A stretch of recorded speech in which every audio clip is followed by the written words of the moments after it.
எதிரிகளோட இலக்குகளை தாக்கி அழிக்க இந்தியா உருவாக்கும் ஸ்டார் ஏவுகணை. ஆபரேஷன் சிந்தூருக்கு அப்புறம் இந்தியா வேகமா டெவலப் பண்ணிக்கிட்டு இருக்க ஸ்டார் மிசைலை பத்தி இந்த வீடியோல பார்க்கலாம் ஃப்ரெண்ட்ஸ். பாகிஸ்தானுக்கு இந்தியாவுக்கு நடுவுல சுமார் 5 நாள் வரைக்கும் நேரடியான ராணுவ மோதல் ஏற்பட்டப்ப பாகிஸ்தான் இந்தியாவோட நகரங்களை குறி வச்சு 3 முக்கியமான மிசைல்ஸ்களை ஏவி இருந்தாங்க. சீனாவோட PL-15 உட்பட ஷாகின் 2, பதா 2 மாதிரியான மிசைல்ஸ்களை யூஸ் பண்ணிருந்தாங்க.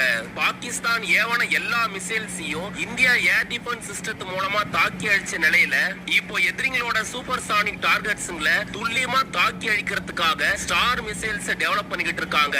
ஃபைனல் டெஸ்டிங்ல இருந்துகிட்டு இருக்க ஸ்டார் மிசைலை பொறுத்த வரைக்கும் மேக் 2.5 ஸ்பீட்ல பயணிச்சு எதிரிகளோட சூப்பர் சானிக் ஏரியல் த்ரெட்ஸ்ங்களை வான் பரப்பிலே வச்சு துல்லியமா தாக்கி அழிக்கும். முப்படைகளுக்கு ஏத்த மாதிரி வடிவமைக்கப்படுற இந்த ஸ்டார் மிசைலை DRDO சீக்கிரமாவே இந்தியன் ஆர்ம்டு போர்சஸ்ல இணைச்சு பார்டர்ஸ்ல டிப்ளாய் பண்ண இருக்காங்க.